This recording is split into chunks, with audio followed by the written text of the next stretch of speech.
Então, boa noite. Vamos realizar uma videoconferência sobre praxes académicas. Temos como convidados a professora Inês Aroso, docente da Universidade de Trás-os-Montes e Alto Douro, e o nosso venerável ancião, João Pedro Vagaroso. Eu sou Jorge Sampaio. Boa noite. Temos o Filipe Costa e a Fátima Barbosa, somos os três elementos deste grupo de trabalho. Eu iria então começar por abrir as hostilidades e fazer a primeira pergunta, se calhar em primeiro lugar ao nosso venerável, mas que será comum também à nossa professora, que é o seguinte: muito se tem falado no podcast de integração, e eu gostava de saber o que é que pensam sobre para que é que serve realmente a praxe, se é ou não integração. Começo eu? Sim. Antes de mais, boa noite a todos. Felicitar-vos por este trabalho extremamente interessante. Respondendo à tua questão, a praxe é sem dúvida uma atividade integradora. Aliás, o primeiro objetivo da praxe é a integração dos novos alunos em qualquer academia no novo meio. A praxe, devo lembrar que surge há um século atrás em Coimbra como o primeiro intuito de evitar que os alunos se desviassem da vida académica. Estamos a falar da parte académica, a parte científica, não é a parte de estudos, e era uma proteção que eles tinham, visto que tinham horários a cumprir no primeiro ano. Portanto, hoje era impensável, não é? Mas na altura, no primeiro ano teriam que estar a casa às 9 da noite, no segundo ano às 10, no terceiro às 11, para evitar principalmente que alguns alunos que viessem do interior, que não estavam habituados à vida de copos, digamos assim, era o que acontecia na altura, como acontece hoje também, para que não se desviassem do seu rumo. A praxe foi criada nesse sentido. O traje académico é algo muito anterior à praxe, no entanto, depois juntam-se as duas formas e a praxe passa a ser uma forma de manutenção das tradições académicas, da manutenção do próprio traje e, claro, como principal objetivo, tentamos adequar aos tempos modernos, da integração dos calores. Aliás, devo lembrar que a praxe tem vindo ao longo dos tempos, mais na última década do que há 15 anos atrás, mais ou menos, a adequar-se cada vez mais aos novos tempos e principalmente à nova sociedade em que vivemos, em que as pessoas são muito mais independentes e, felizmente, muito mais livres e têm acesso a muito mais informação quando entram na universidade, não é propriamente quando os nossos pais entraram na universidade. Mas sim, sem dúvida que a integradora, claro, é o principal objetivo. Ok. Obrigado. Então, sendo assim, a mesma pergunta à professora Inês. Tem uma vertente de integração, mas por vezes é desculpa para outros objetivos, ou seja, a integração acontece, mas ao mesmo tempo poderia haver mais, por exemplo, aproveitar a altura da praxe para haver uma fase mais informativa em relação aos estudantes, para conhecerem melhor, por exemplo, em alguns casos isso não se faz, para conhecer melhor a universidade, para conhecer melhor a cidade, a região, ajudá-los a integrarem na universidade e na própria região, por vezes até ajudando em coisas básicas como locais para alojamento, alimentação, esse tipo de coisas.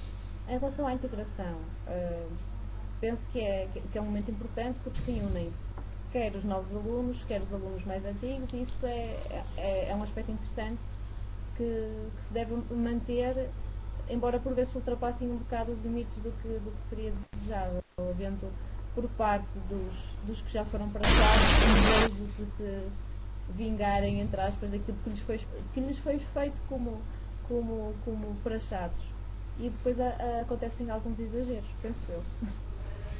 Eu só gostava de referir aqui uma coisa que é um ponto interessante que a professora falou. Realmente a praxe, a parte de integração é essencialmente a parte de integração no meio. Quando estamos a falar do meio, falamos quer de colegas, quer do próprio curso, quer da universidade, quer da cidade onde são inseridos. Região inclusive. Nos tempos atuais, isso depende de faculdade para faculdade. Se bem que a questão da informação a dar sobre alojamento, sobre sítios onde comer mais barato, ou onde é que é a polícia, onde é que ficam os bombeiros, onde é que ficam os hospitais, essa parte informativa é feita pela associação académica. Portanto, já tem uma organização estruturada para que o aluno, quando chega, recebe um manual do caloiro, chama-lhe kit do caloiro, ou um manual do caloiro, onde tem uma agenda com uma série de informações, farmácias, tipos de alojamento que podem encontrar, serviços sociais, à praxe, portanto, estamos a falar mais à parte do Conselho de Veteranos ou à parte do praxador em si, deve também, através de outras ações culturais, fazer integração na cidade, que é o que nós, por exemplo, dou o exemplo do Conselho de Veteranos, que é um dia em que que efetua a praxe dos caloiros, em que se faz um pad e paper pela cidade de Vila Real, para que eles fiquem a conhecer as tradições da cidade, os locais da cidade. Isto realiza-se mais ou menos um mês após a entrada dos caloiros, um mês e meio. Este ano foi um bocado mais tarde. Tivemos o azar que choveu, mas pronto, também foi uma forma de eles irem conhecer, por exemplo, depois de IRM e outros sítios da universidade, que infelizmente alguns cursos ficam só no campus e não sabem que o tarde está colocado em outros sítios. Aliás, eu estou exemplo disso porque estudo em Chaves, não é? Essa abertura tenta-se fazer. Quanto ao que a professora disse, realmente há abusos na praxe como em todo o lado, mas eu gostaria de lembrar que o Conselho de Veteranos e eu próprio, como Vereador Ancião, somos o primeiro órgão a tentar evitar que haja esses abusos e a punir quem os comete.